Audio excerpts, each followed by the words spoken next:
Ladies and gentlemen, good day and welcome to Mahindra and Mahindra Financial Services Limited Q3 earning conference call hosted by Kotak Institutional Equities.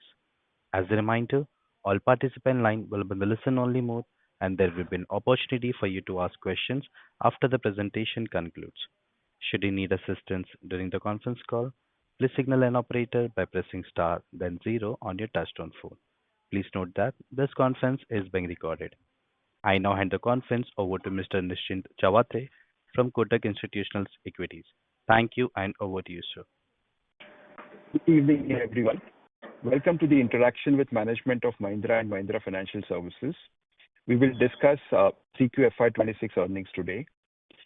Let me welcome the senior management of Mahindra Finance, represented by Mr. Raul Rebello, Managing Director and Chief Executive Officer, Mr. Pradeep Agarwal, Chief Financial Officer, and Mr. Sandeep Mandrekar, Chief Business Officer, Wheels. I would now like to hand over the call to Raul for his opening comments, after which we'll take the Q&As. Yeah, thank you, Nischint, for hosting us and the Kotak team. Good evening, everybody, and thank you for joining us on our Q3 earnings call. Apologies for a slightly delayed upload of the deck on the exchanges. I hope you've got access to it. So as usual, I would request you to keep the deck handy because I'll be referring to certain page numbers as we progress for updates on Q3. Starting up on page number 4, I have broadly 4 key messages before I get into the details of financials. Number 1, we are happy to convey that a lot of the capability building that the management has been driving for the last couple of years through our business transformation project called UDAN. I'm happy to say that we have completed this, and this is now starting to bear very strong outcomes, whether it's on the customer front, on the dealer front, and just from pure efficiencies from our executives. The second message is we are seeing, and what we would think is a description of this quarter, is a visible step up in our profitability for Q3 and 9 months of the financial year. We are also seeing further stabilization in asset quality, evidence that our gross stage 3 has been sub 4% now for the last 8 quarters. And as we had also mentioned, we were keen to keep GS2 plus GS3 below 10%, and that's also playing out now for the last 8 quarters. Finally, considering that we think and observe that with the capabilities built and with the operating metrics progressing in the right direction, it is the right time for us to pivot to growth. We have been making investments largely on products, channels, systems, and earlier in the year we had a rights issue. So this is the right time for us to pivot to growth, and I will, during the course of my presentation, share with you our plans on amplifying growth as we go ahead. Moving on to page number 5, as I mentioned, we believe that the business transformation now is complete. It is evidenced clearly that 95% of our channels have adopted the new stack. This is resulting in both acquisition and collections now at a very strong pace on the new stack. We have sunset all our old LOS, LMS tech infrastructure, which means our associates are now onboarding clients completely paperless. Our branches have now been kind of re-equipped to do multi-product and omni-channel journeys, and our 2 back offices, the CPCs, have also got AI-fied in a way to use the best tools for improving on efficiency. Moving to quarter 3 visible step up that we have seen in profitability. If you look at the quarter 3 ROA, we have climbed to 2.5. Now there have been one-time benefits in this quarter. If you look at 9 months of FY26, our ROA is moved up to 1.9%. You would all recollect that from the business model,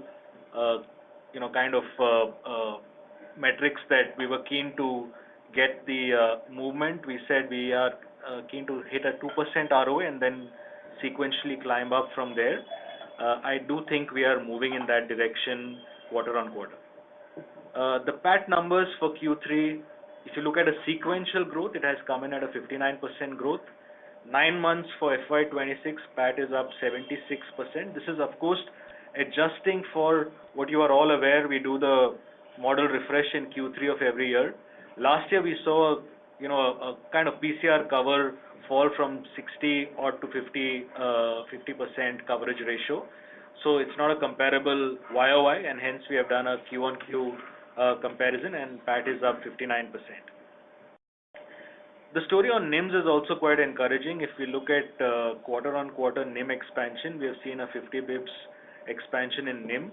7.5 does have some one-time benefits. I would request you to read the 9-month financial year 26 NIM, which is come up to 7.1%. All of you would be aware that this is one of the metrics we've been talking about, that the NIMs which had bottomed out at 6.5%. We clearly said that we are looking at getting back to 7, and then from there on, inching up. So it's good to see NIMs for 9 months climb to 7.1, which is comparable to 6.6 9 months of last fiscal. Overall, what is structurally also improving is our fee income. Fee and other income has expanded Q on Q by 10 bips, and 9 months for the financial year to 1.4% versus 1.1 for 9 months of last fiscal. Moving to page number 7, which talks about our further stabilization on asset quality.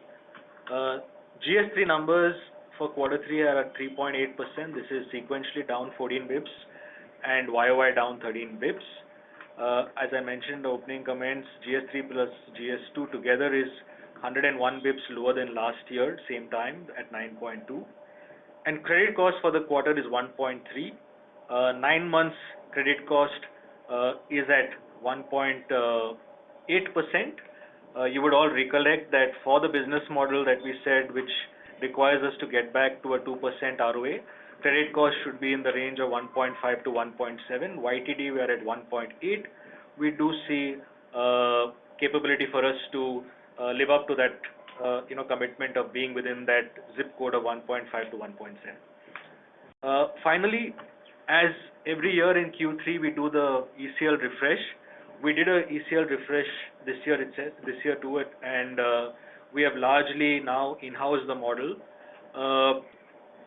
While there has been LGD resets and which kind of caused us to to have a slightly lower PCR, but we are not taking any PCR benefits from the ECL model into the PNL.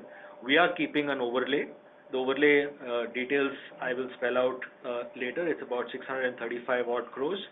On a high level, the PCR cover, which was in the zip of 53% in Q2, has been maintained at 53% for Q3 also.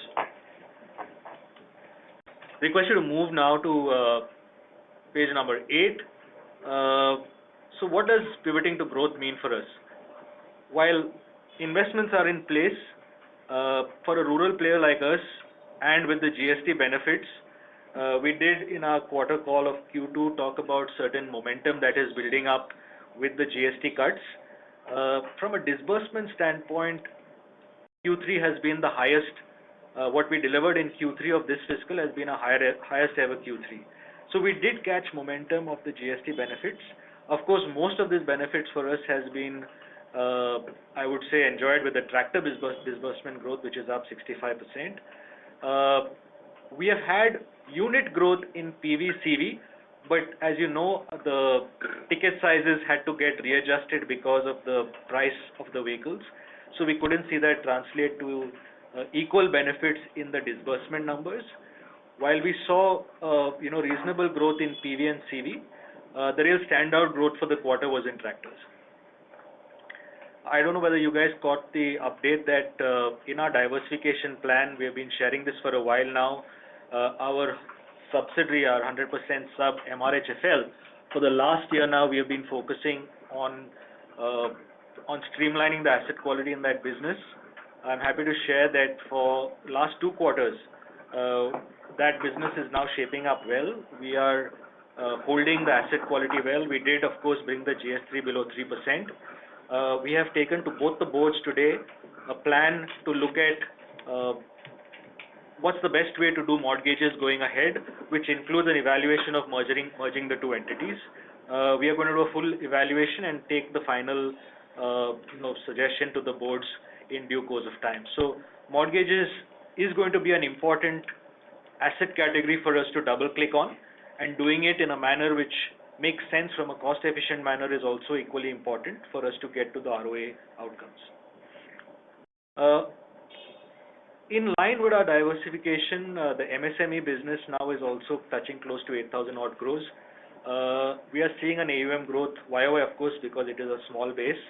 We have much more prolific plans for the SME business growth, and it's early days yet for us to see true potential of that playing out. As I mentioned in past calls, it's still capability building and channel investments that we're doing for the business right now. To grow, of course, capital is important, and we are extremely well capitalized. Our Tier 1 still is at 17.4. So all the growth plans that we have are supported by a very strong capital adequacy. I'll now get into details about disbursement, spreads, and risk. So moving to page number 10, you might be interested to know where we got our disbursement growth from. On a YOY basis, tractor has been standout.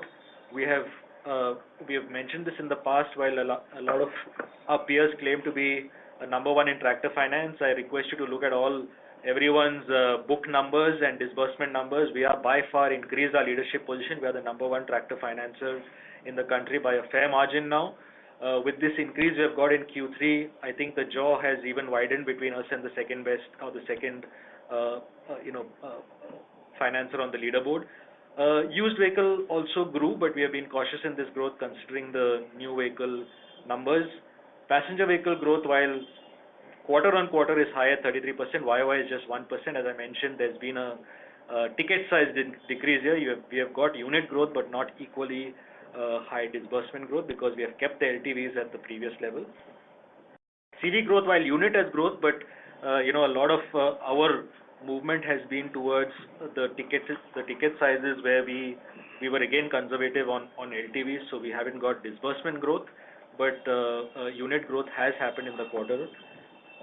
Three-wheelers, we continue to move towards more the EV three-wheeler business because we think that's the future in the three-wheeler business. So we are a little more conservative on the other combustion engines and focusing on the electric three-wheelers. And SME, while we've had a YOY growth of 4%, overall, YOY growth in AUM is much stronger. So, highlight message on page number 10 is we have grown disbursement 7%. I would say the YOY growth in unit is much higher than 7%. Quarter on quarter, you were saying that because of course Q2 was a bit bleak, it's a 30% growth quarter on quarter. Many of you have asked us this in the past, why is the quarter on quarter growth in book been only 1% if the disbursement growth has been high? I would like to clarify, in quarter 2, we have a very decent size of what we call as trade advance, which is to facilitate the season disbursement. That is not interest bearing, that also has a benefit as we go into the NIMs of Q3. But since that is not counted in disbursement, it is counted in book. So because that gets translated into, adjusted into book growth, you see that 37 in the last column, you see a degrowth in the QOQ book growth. Otherwise, adjusted for that, it's a 5% book growth quarter on quarter. Now coming to the overall ROA tree, this in a sense gives us what's moving, what are the levers that the management has been invested in to move the ROA tree. If you look right on top on the total income by average assets, on the 9 months for FY26, there's been a 20 bips growth. Fair to say, in a declining interest environment, we are going to see intensified competition, which will mean as cost of funds go down, we'll have to pass on some benefits. The competition intensity is quite acute, so we will have to be competitive. And what we have seen so far, the 20 bips decline in the loan income. However, with our investments in augmenting fee-based income, we have been more than able to offset this loan income decrease of 20 bips by a 30 bips increase in fee investment income, which has grown from 1.1 to 1.4. As we also mentioned that some of our subs, especially MIBL, and many of you asked whether it's a one-time dividend payout that comes into this fee income. We said, no, this is structural. That business is a cash generating entity. We will continue to enjoy regular dividend payout from that entity, which will keep augmenting our fee-based income. Our interest cost, yes, not comparable to last year exactly because the rights issue was done this year. So we do have some of the debt equity play at work here, but we are seeing incremental COF coming in at a good level, at a good interest level. So COF is also a metric, and hence if you look at, I request you not to look at Q on Q, but 9 months of this year versus last year, we have still seen a NIM expansion of 50 bips. OpEx has been largely range bound. We are investing, as I said, in new businesses and growth. So we do believe our business franchise can absorb between 2 to 2.5, 2.8% OpEx to average assets. I'd like to spend some time on credit cost here, but move to page number.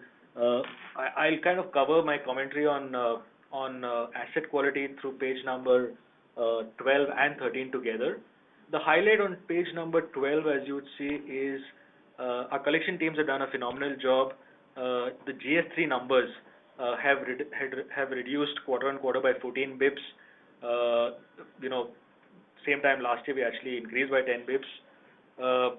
But there is a qualification here. We also have have basically written off, from our earlier fully provided portfolio of the Aizwal incident that happened. We had 100% provided for that. As you know, it's in litigation, and whatever recoveries are going into a court account. So we have decided to completely what we have provided for, write that off. That's another 10 bips. So net we have still seen a 4 bips reduction in GS3. The real positive story is in GS2, which has seen a 38 bips reduction Q on Q, which means that GS2 plus GS3 has reduced by 52 bips sequentially quarter on quarter. To the next page. I'm going to explain credit cost here, but I do acknowledge that the credit cost could be a little confusing because of the amount of PCR that happens. So maybe the better explanation is on page number 14. If you look at credit cost for the quarter, credit cost is a combination of provisions and end losses. Provisions, because we wrote off the amount of 146 crores, that's moved out from provisions. But yes, that gets added back into the write-off. So we have circled that, the 146 that you see, interplay between A3 and B1. The real credit cost for the quarter would be the last row, which is reading as 482 crores, because that adjusts for all the movement in the PCR cover that happens in between the quarters, as well as the offset between write-off and the one-time write-off and the subsequent provision. So in our mind, we have adjusting for this provision movement, the real credit cost, which one would read, which was 623 crores for quarter 2 of FY26, has reduced to 482 crores for quarter 3. The same number was 592 crores for quarter 3 of 25. I'm happy to take more questions of this during the Q&A session. Quarter 3 usually gets a bit, because we do the ECL refresh, you have movements in PCR, but just stock movement. There is, of course, stock movement, and then there is coverage movement. The good news is, for credit costs on stock movement, we have reduced the stock on GS2 and GS3, and hence there's a benefit. But we have not taken any benefit of the PCR, which ideally with the ECL refresh has caused a reduction in PCR. We have created an overlay, as I mentioned earlier, which we can talk about in more details. Finally, my last page on page number 17. What is a constant for the management team that keeps us, focused on to deliver very strong operating and financial metrics. These are the top 5 priorities that the company is chasing for now. We do understand our business moat is our wheels business. There is a leadership position that we enjoy in various categories in the wheels business, and that being our crown jewel, we are defending and growing our moat in this business. And we do understand that as competition intensity increases, we have to keep working on making sure our market shares hold. As a growing franchise, clearly the objective is not to be monoline, to make sure that we are meaningfully diversifying. We are growing our adjacent businesses, which we call as SME and the housing finance business. We do believe the turnaround in MRFHL is complete now, and now it's time for us to look at a unified approach in growing the mortgage business. So that will also be a continued focus for the company. The growth and margins, as our NIMs did come under some challenge, we knew we had to balance between growth and margins. We have taken certain calls, even in the wheels business, on how we participate. With the kind of mix now and tractor becoming a larger part of the portfolio mix, and also us balancing our play in the passenger vehicle business, we're not just growing, just to catch tailwinds of growth in the prime segment. We are making sure that any growth that we do in the wheels business balances for our margins and growth objectives. That's seeing a visible improvement in our NIMs. We do take courage from the way in which our GS2 numbers have been playing out, as I said, for the last 8 quarters. Our credit cost as well as asset quality in terms of GS2, GS3 is trending well. And our fee-based income continues to be a focus. All of this with the continued focus from a operating kind of playbook, which is today reset in a lot of our investments in tech and digital, is going to help us have sustainable and resilient growth in the future. And this is very much part of the management focus for every quarter as we go forward. So I will pause here now and open up the questions for the call. Thank you very much.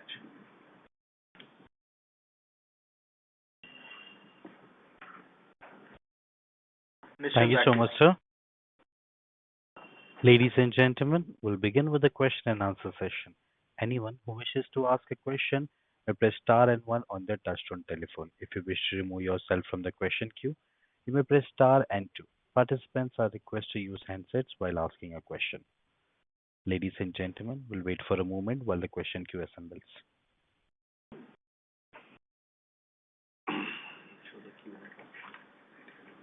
Our first question comes from the line of Mahrukh Adajania from Nuvama Wealth Management. Please go ahead.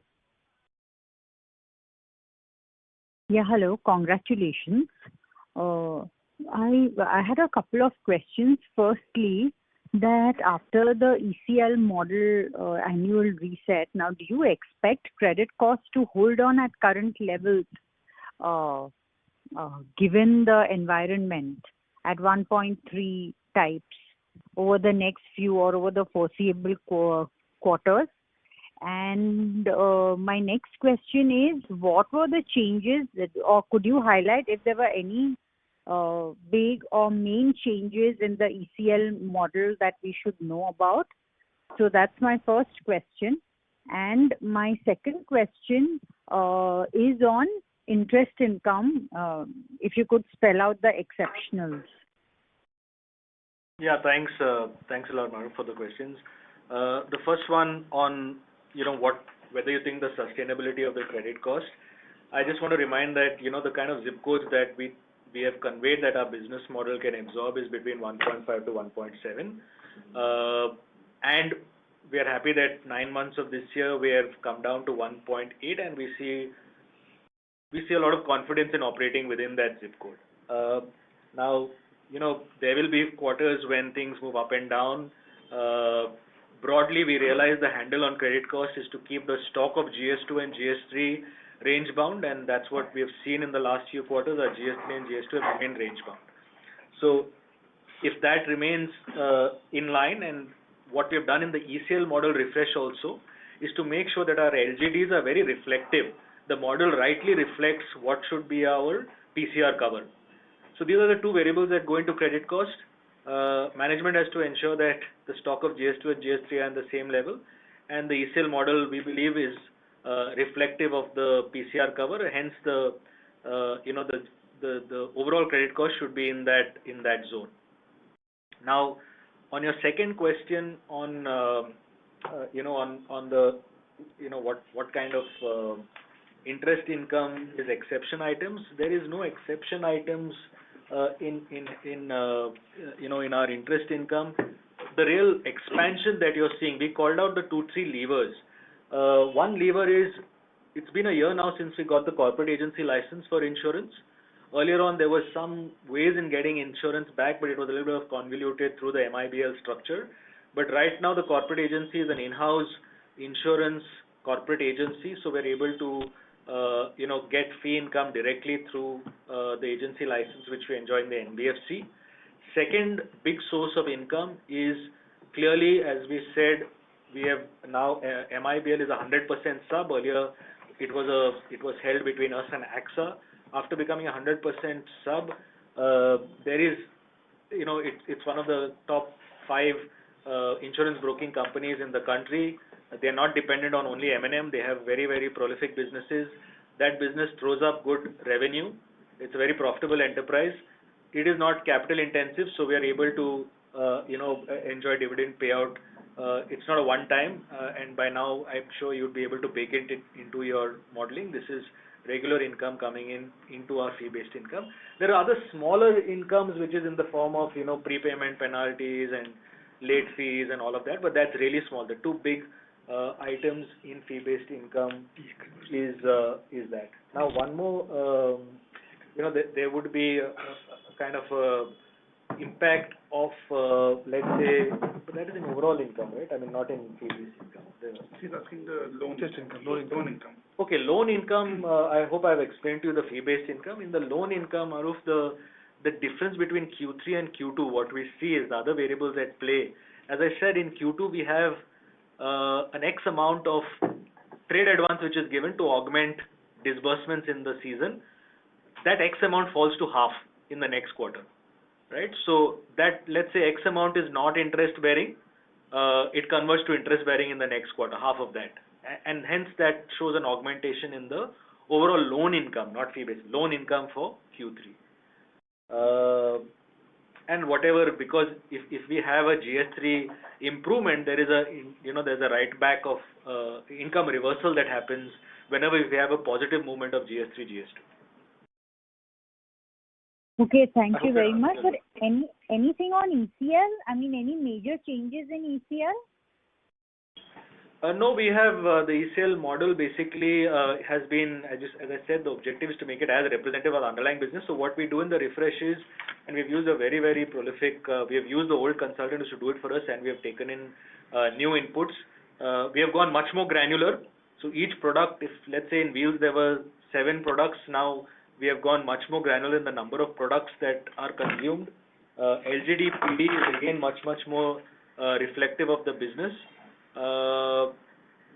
Yeah, that's what we've done. Pradeep, if you have anything more to add on the ECL methodology you want to add? Yeah, so one of the major change which we have kind of done this quarter is with the ECL refresh is that we have moved away from the 42 months rolling LGD calculation to a much larger, you can say, period stable calculation which is aligned with the industry practice. That's one change we have reflected this quarter. Yeah, earlier it was a 42-month Maru for every business. Right now we are looking at actually there's something called as a lookout period, wherein a recovery period that we do. We believe the ECL model now will be much more reflective of the underlying LGDs. Okay, perfect. Thank you. Thanks a lot and all the best. Thank you. Thank you. Next question comes from the line of Abhijit Tibrewal from Motilal Oswal Financial Services Ltd. Please go ahead. Yeah, good evening and thank you for taking my question. First of all, congratulations on a good quarter. Also, just 2 questions. First, on the demand side, while during the opening remarks you suggested that tractors is the product which is seeing the most benefit from the GST cut. Just trying to understand, while we've all seen 3Q numbers and 4Q is supposedly the best quarter in terms of business. So how are you looking at demand? I mean, is the momentum that we saw after the GST rate cut still sustaining? Because when we speak to other vehicle financiers, most of them admit that they still see that sustaining, especially in passenger vehicles and tractors. So if you could just help us understand that, and more importantly, how do you view at this momentum sustaining when we get to the leaner first quarter after a couple of months from here? If you could just help us answer that question, then maybe I'll take the second. Thanks, Abhijit. What we saw at least was a reasonable amount of demand augmentation during Q3 thanks to the GST 2.0 enabler. What was clearly encouraging was, let's say in passenger vehicle, we all know that there was only one story, right? The premiumization story was playing out, and while if you just check most of the OEMs data, we've seen at least a bounce back of the entry level vehicles has showed good promise. And being a rural financing also, kind of self-employed customers, we were able to catch a decent amount of that demand which came in thanks to GST. Now, has that continued unabated through, let's say, first month of the quarter? Clearly, post festive season and post GST, there's been a little bit of waning of that. It's not continued at the same clip, right? And I'm sure you would have heard the similar commentary from some of the OEMs and other financiers.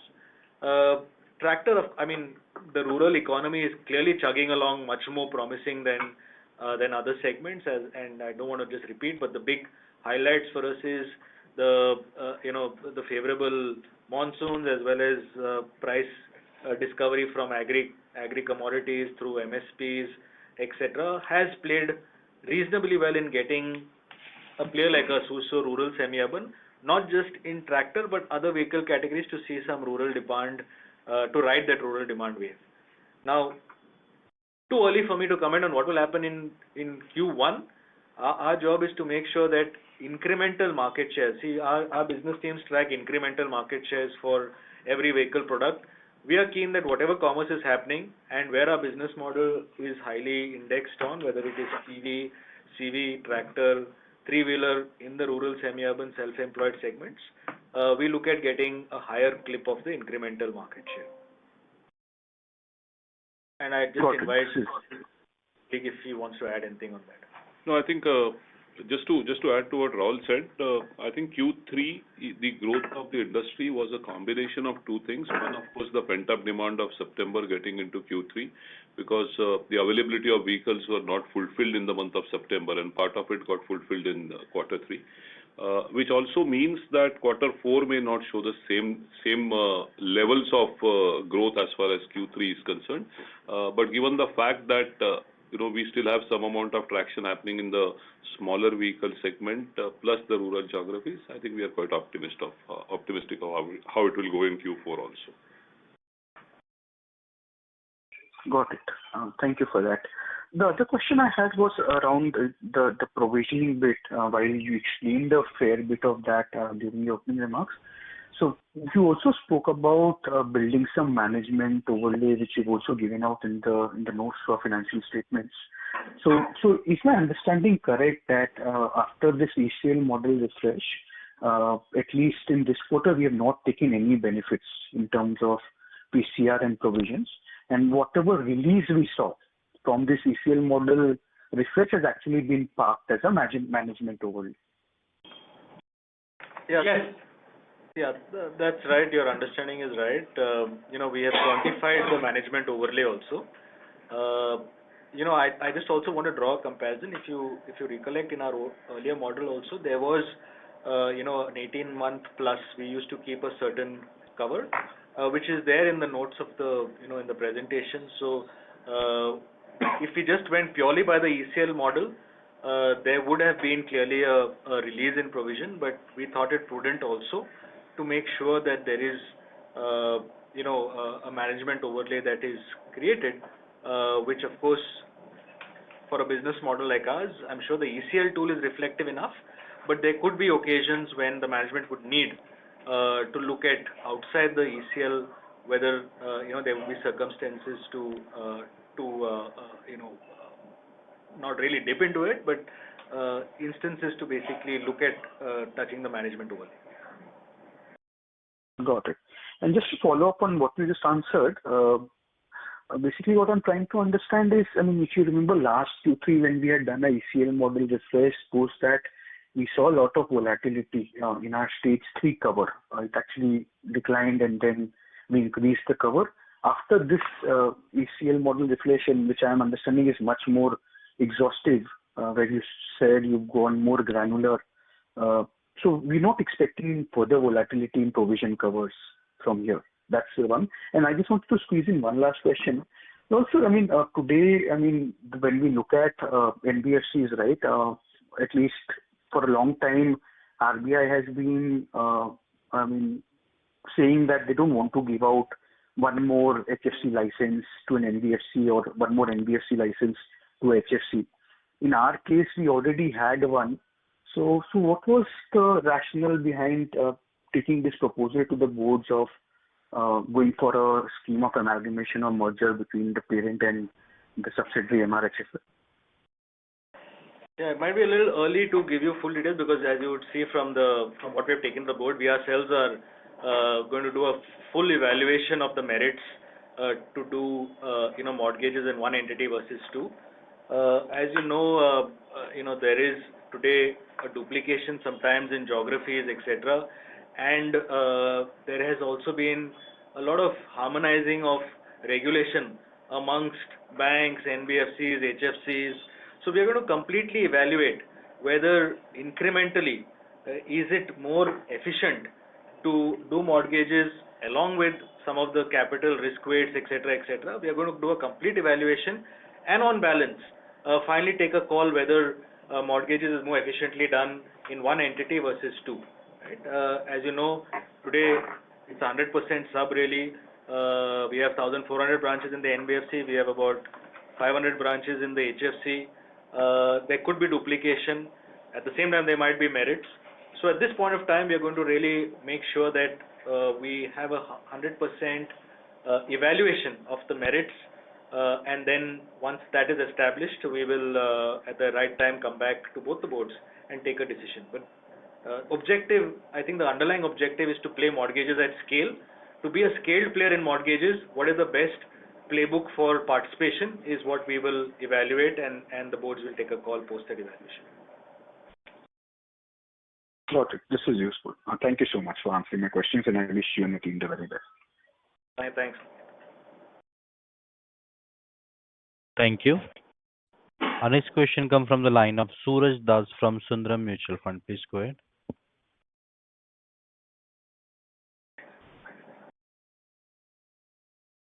Suraj, you may please proceed ahead with the question. Yeah, am I audible now? Yeah, Suraj, you are. Okay. Yeah. Hi, sir. Thanks for the opportunity. Just one question, I think on the tractors again. In terms of growth, probably if you can talk a bit more, because if I look at just the volume growth for the industry on a 9-month to 9-month basis, I think that. Suraj, we lost you. Moderator, can you hear him? No, sir, we can't hear you. Okay, maybe we can take the next one, but let me just answer. I think he was questioning on the tractor growth. I just want to, for the benefit of everyone, I know it's a very strong growth, but I just want to give you what has gone behind that. We created two different organization structures for within the M&M group. As you would know, that there is a Mahindra tractor and a Swaraj tractor. In fact, most of our additional manpower and distribution for the year has gone to really equip us to further our moat in tractor finance, and this has played out well, whether it's on distribution, product, as well as incremental penetration in the rural geographies. This has not just happened overnight. We have been in the works of creating distribution for the last 12 months now, which we are now getting some benefits in the last couple of quarters. Moderator, you can maybe move to the next person in the queue. Sure, sir. Our next question comes from the line of Avinash Singh from Emkay Global Financial Service. Please go ahead. Yeah, hi. Good evening. Thanks for the opportunity. Great set of numbers.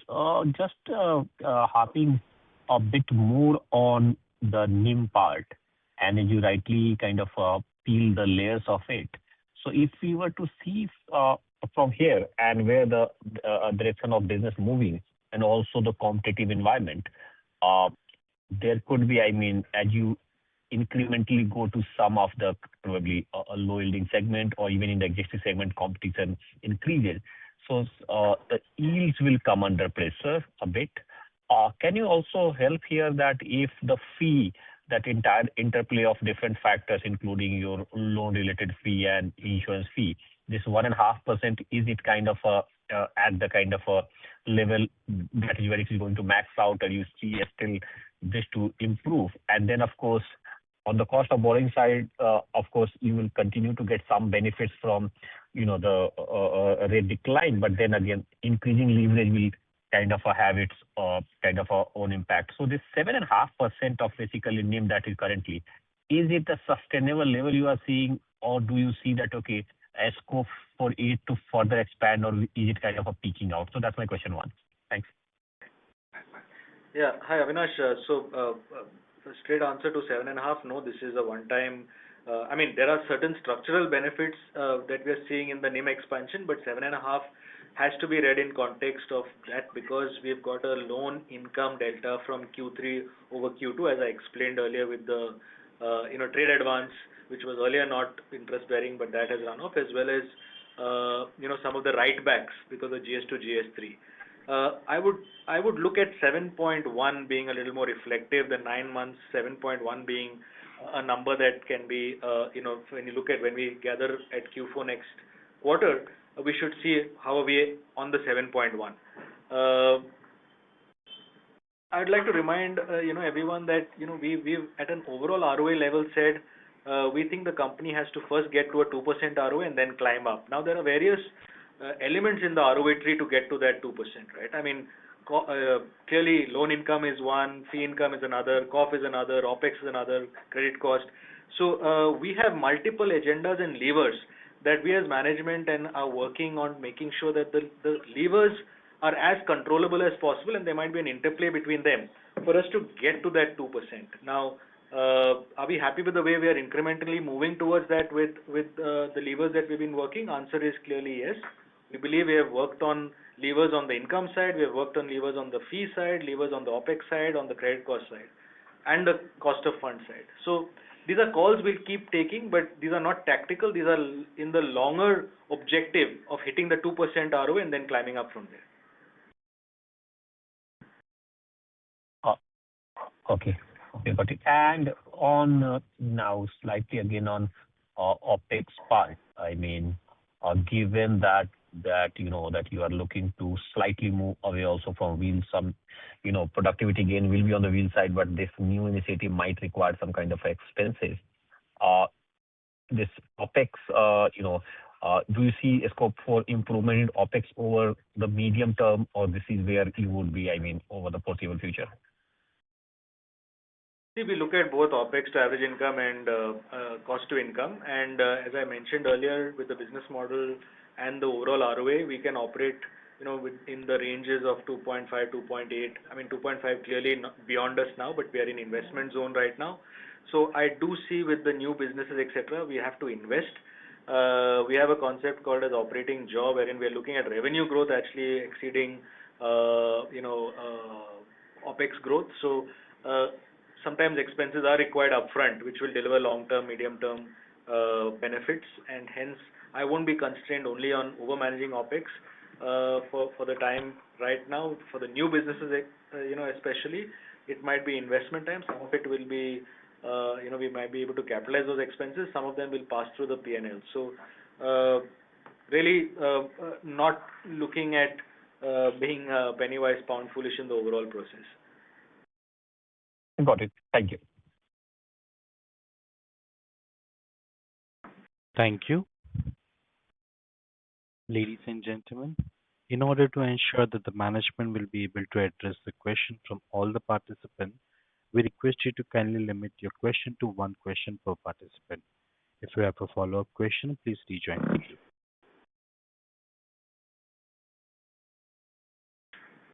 Our next question comes from the line of Shreya Shivani from Nomura Holdings. Please go ahead. Thank you for the opportunity. Congratulations on a good set of numbers. I have two questions.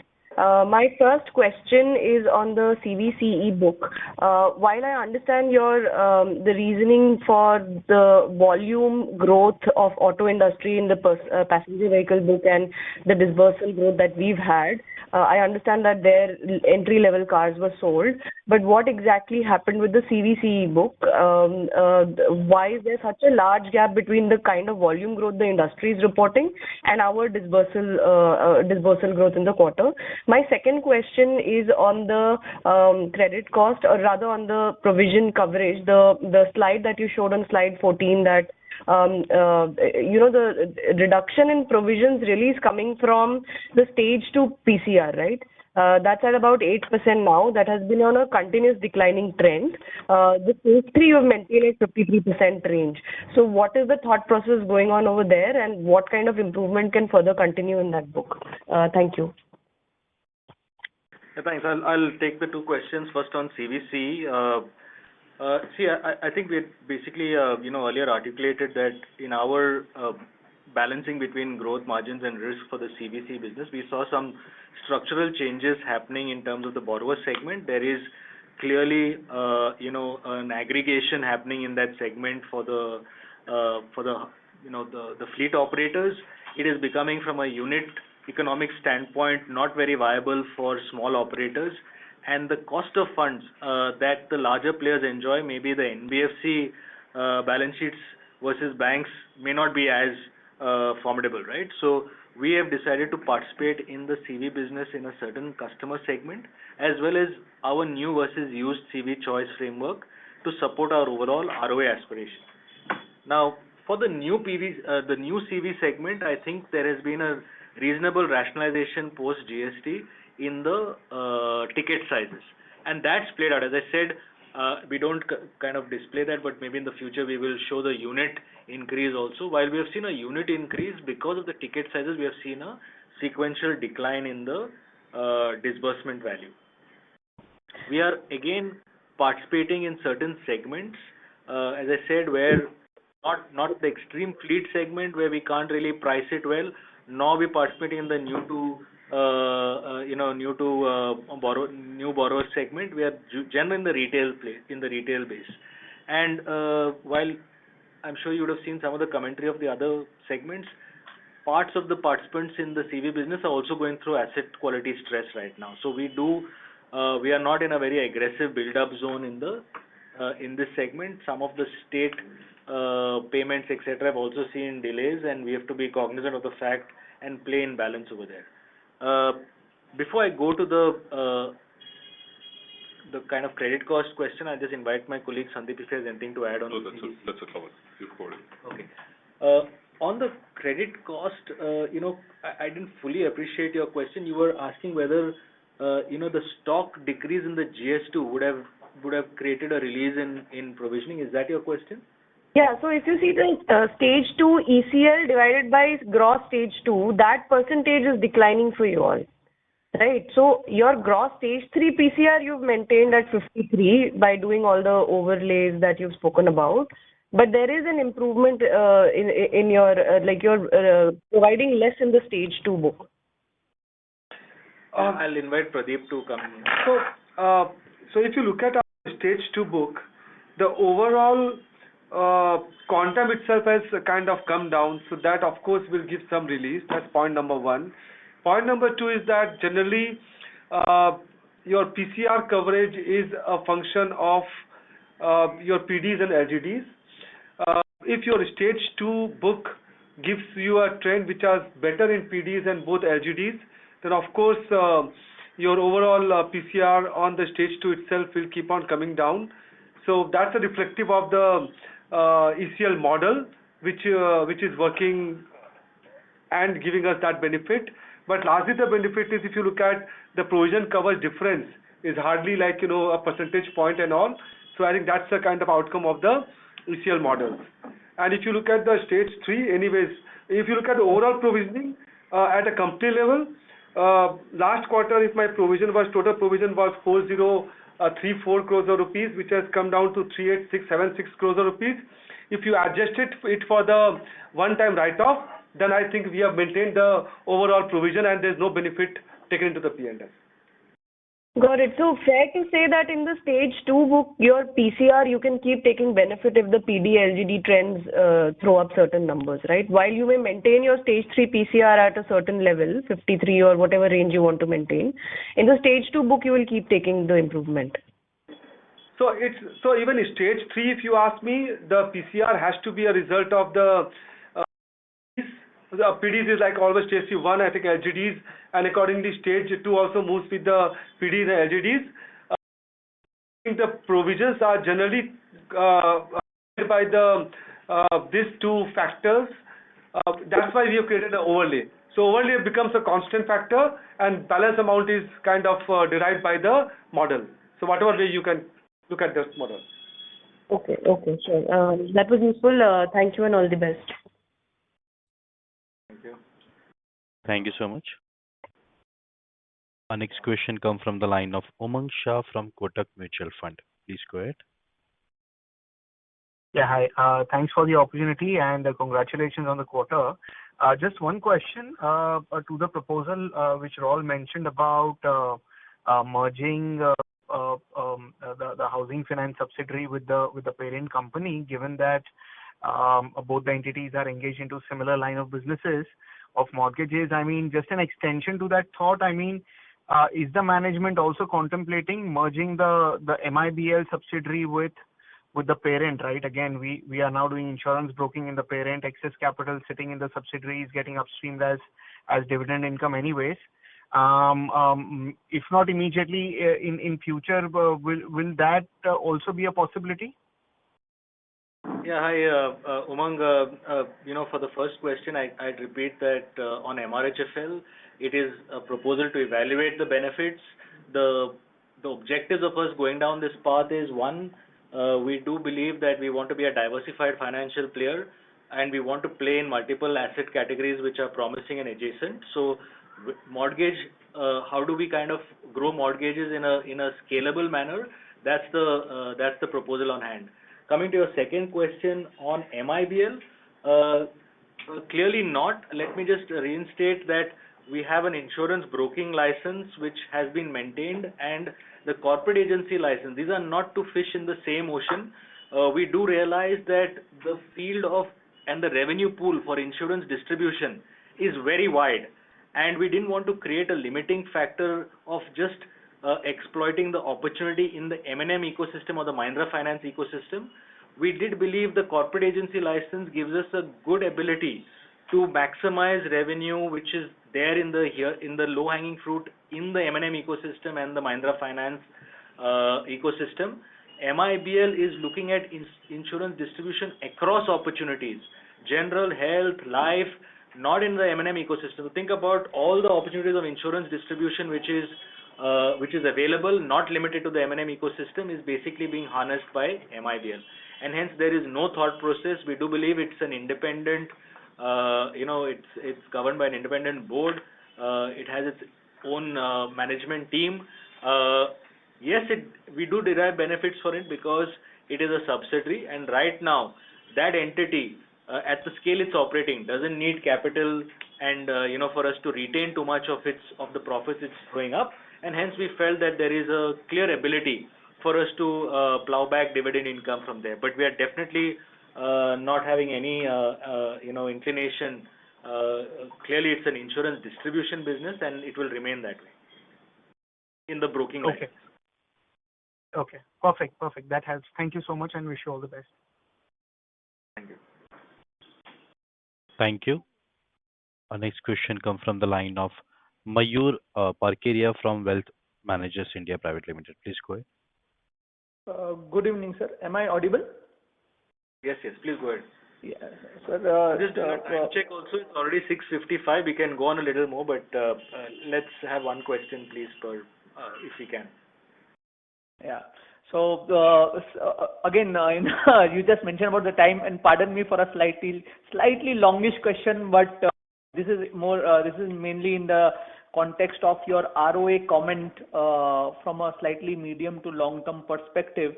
I don't know if in the past, if as management you have alluded to anything beyond 2% as a number to anchor or guide over a medium to long term. So if there is any, please reiterate that if any. And but the question is more from a slightly longish perspective. Historically, when we see earlier, we used to see the swing of ROAs used to be very high, right from 3.5% to sub 1%. The cycles of credit cycles used to swing from 1.5% credit cost to 3.5% on the PNL, 3.5% to 4% also, and that is where the swing of ROAs used to happen. Over these longish years, we understand that the interest rate cycle is lower, and hence our yields are now more in the region of 7% against 9%. So that is a structural thing which is not going to undergo a change in the next 2 years. Having said that, 1.5%, as you mentioned, the credit cost band, 1.5 to 1.7, is more reflective of a good credit cycle period. So we are sitting at the bottom of the credit cost cycle in terms of the good period. In that light, ability of the management to increase ROA, where does that come from? And I'm not talking about 10 basis point here and there, but from a slightly medium to long, what is it that one should look at as a structural business trend from the management side? That is first. And secondly, what if there are external factors where the credit cost band goes out of hand, and that what are we doing to ensure that the external risk factors on credit costs do not play to our guidance, to our targeted range of ROA? Yeah, thanks, Mayur. Very long question. I won't have such a long answer, hopefully. One thing on the ROA, I'll maintain that our objective is to get to 2%, and then only after we hit that milestone will we share our plans to go up. But clearly, is to the gold standard? No, we do understand that any formidable NBFC from the stable of, let's say, the M&M group should deliver a 15% ROE, and our goal is to get to that 15% ROE. ROA is the biggest lever, and then since we are largely a secured book, the questions on debt, equity, etc., we currently are even more capitalized than we require to. We can sweat the equity a little more. So, do we intend to stay at 2? I would say that our intention is to hit the 15% ROE also. We believe the way to go there is first get to a 2% ROE and then climb up with the levers which are there in the overall ROA tree. Now, your comment on volatility, I'm sure you answered the question also, that the huge swings in volatility, I think, are behind us. I've just opened up my commentary saying last 8 quarters we have kept GS3, GS2 range bound. Yes, there was, because as Pradeep alluded to the fact that our ECL model had some periods of consideration where the COVID period went out, we saw the PCR moving up and down. But right now we do think if we keep the GS2, GS3 range bound, and the ECL model is reflective, we shouldn't see such wide variations. We clearly think a business like ours, with the choices we've made in the last couple of years, should bring in more stability. The other management levers are in making sure that the business is not so monoline, right? As in, if you see, still we are a 90% wheels business. Part of the diversification plan, which I admit has not played out to the level it has, we do understand with a balance sheet of a 1,40,000 odd crores, loan book of 120 odd crores, we need to become much more diversified. And that diversification will lead to less volatility also. Because as long as we are subject to one industry, volatility is that much more. So, part of the mortgage playbook expansion which will happen out, SME playbook expansion will happen out, is really to meet that long-term goals of not being so monoline and not being a subject to more intense volatility than a more diversified player is. So that's largely the objective of why the management is looking at diversification, as well as the whole fee-based income, etc., that we talked about, to avoid in down cycles extreme volatility. Thank you. Sir, this is not a new question, just an understanding. Please allow me. I'm really sorry to interrupt you, sir, but we have a lot of clarification I'm trying to get. May I, please? Mayur, just in respect, I can see 7 more people in the list. I'm happy to engage outside this call also. I can give you full clarification. Thank you. Thank you. Our next question comes from the line of Nidesh from Investec. Please go ahead.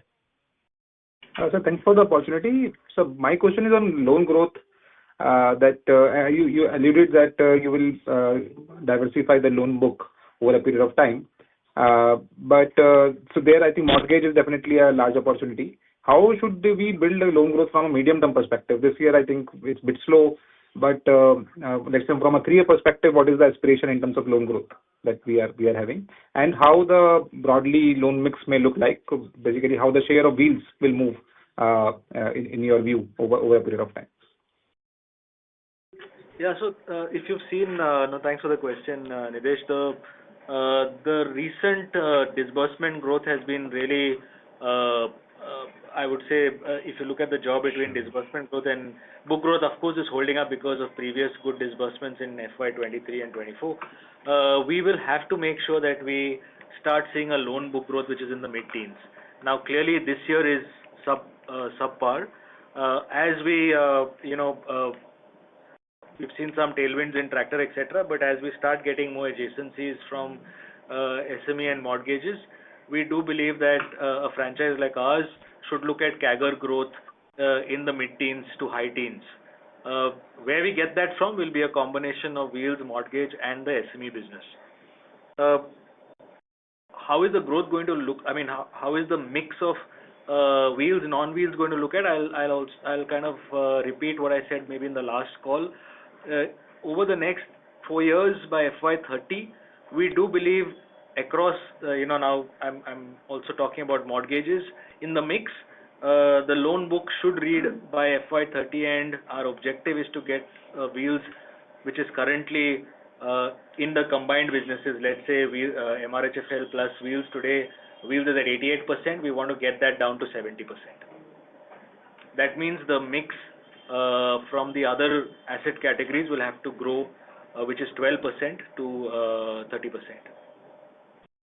Sure. And will SME and mortgage will be ROE dilutive or ROE accretive in your view? So in the initial years, as you know, as you build businesses, they won't give you a very strong. But we have a plan in the mortgage business also, with affordable housing being a big part of that. So we are not just going to mindlessly grow businesses without ROA, without the ROA attractiveness of the underlying, console that we are looking at achieving.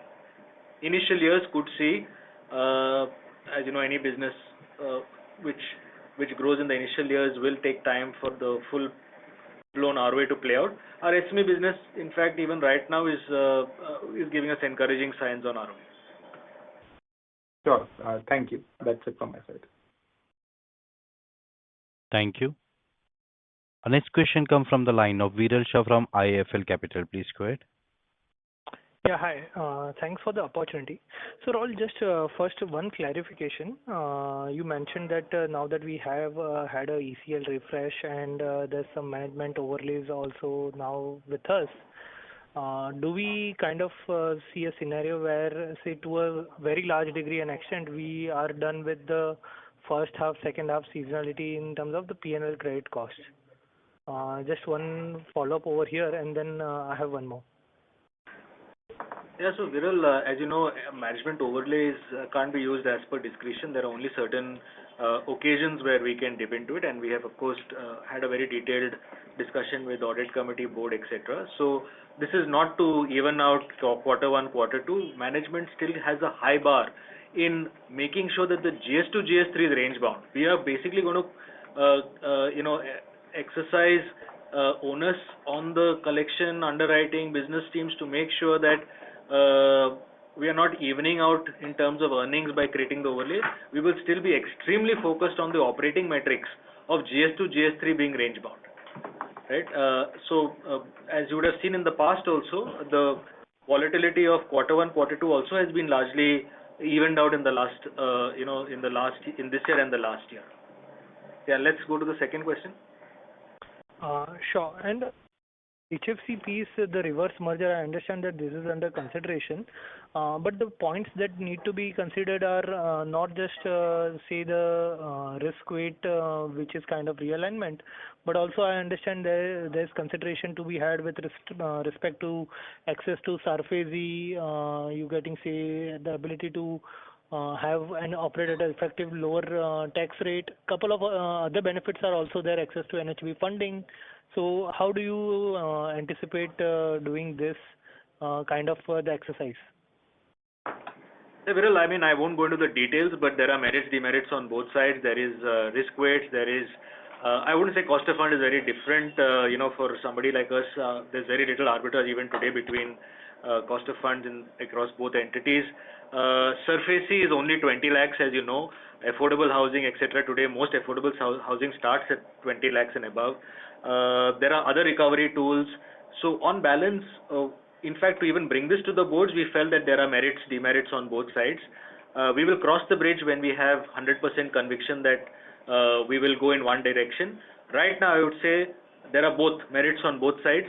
Our objective is to play mortgages at scale. And we do believe playing it at scale means that there needs to be some amount of evaluation of whether doing it in two outfits will give us that scale benefit. Got it. And one last I'm sorry to interrupt you. I'm sorry to interrupt you, but please rejoin the queue for the follow-up. Yeah, Thank you, sir. thanks. Our next question comes from the line of Rajamani from Nirmal Bang. Please go ahead. Yeah, thank you for taking my question. I just have one question. So just on this fee income jump on insurance, the commission was quite, the growth was quite healthy. So now that your corporate agency license is now established across, say, 7 partners, what kind of run rate should we expect going forward? Is this like a structural margin lever? And how do we think about this, say, going forward? Yeah, Vinod, I just want to clarify whatever you're seeing in that 1.1 to 1.4 is not only insurance income. There are a couple of things. Yes, insurance is a meaningful part of it. Now, we have a growing franchise, and all the insurance that we do is a combination of whatever is basically good for the customer, right? I mean, we do have customers which come from very deep geographies, and our objective is that they are protected and the family doesn't go into bankruptcy if there is a eventuality. So all the products that we sell are very simple, not complicated, good for customer products. With the corporate agency license that is coming, we have been able to have a very decent amount of penetration into the existing M&M ecosystem. I would also like to remind everyone, ever since we reorganized our branch structure, we now have 1,400 branches, which are also distributing under the corporate agency. Life insurance, general insurance, vehicle, open market vehicle insurance, etc. So have we hit the headroom? There is still, I would believe, headroom for expansion. Are we moving in the right direction in terms of insurance income? Yes. Besides insurance, there are other incomes, which, as I mentioned, dividend income from the subsidiary and a couple of other avenues. And we do believe that, yes, we came from a position which was suboptimal. We have climbed to a reasonably good. Have we hit the headroom? I would not say yet. We can still augment this. But this will definitely, don't read this 1.4 as a one-time. We do believe that this is sustainable going forward. Understood. Thanks so much for that. Just one follow-up. Are you doing only individual or are you doing group also in this? Is it only individual premiums or you are doing group as well? What do you mean by group in insurance? Yeah, as in group insurance, like say group credit life and so on. Yes, both group, individual. Branches do a lot of retail, so it's a combination. We have set up, just for everyone to know, we have a fee and we have a setup, an organization structure, which basically supports this from a medium to long term. We are not looking at this being one-off, so there's a proper org structure to make sure that this fee-based income is a big theme and a priority. Understood. Thanks so much. All the best. Thank you. Thank you. The next question comes from the line of Piran Engineer from CLSA. Please go ahead. Yeah, hi team. Congrats on the quarter. I'll make this quick. Just getting back to the first question on loan income. Now you explained that it's gone from 11.6 to 12 because the 11.6 had the trade advances in the denominator. But if I go back one quarter, it was 11.7 in the first quarter. So over a 2-quarter period where we ignore the trade advances noise, it's still up 30 bips. So I'm just trying to reconcile how to think about this in the context of increasing competition, declining yields, etc. Yeah, hi Biren, thanks for the question. One needs to also look at the inter-quarter, what happens between the quarters in terms of GS2, GS3. So whenever the stock of GS2, GS3 improves, then you have a write back also, right, in terms of interest income. So it's not only the festival period trade advance, it's also the inter-quarter. So we wouldn't have had between Q4 and Q1 such a GS2, GS3 improvement, which we saw, as you know, and I pointed out, our GS2, GS3 between Q2 and Q3 has seen a significant improvement, and that delta has been enjoyed in Q3 in terms of the loan income. Got it. Okay, that explains it. Okay, thank you and wish you all the best. Thank you so much. Ladies and gentlemen, as there are no further questions from the participant, I would like to hand the conference over to Mr. Nischint Chawathe for closing comments. Thank you, and over to you, sir. Thank you, everyone, for joining us today. We thank the management of Mahindra Finance for giving us an opportunity to host our call. Thank you very much. Good night. Thank you. Thank you. Thank you so much. Ladies and gentlemen, on behalf of Kotak Institutional Equities, that concludes this conference. Thank you for joining us, and you may now disconnect your lines.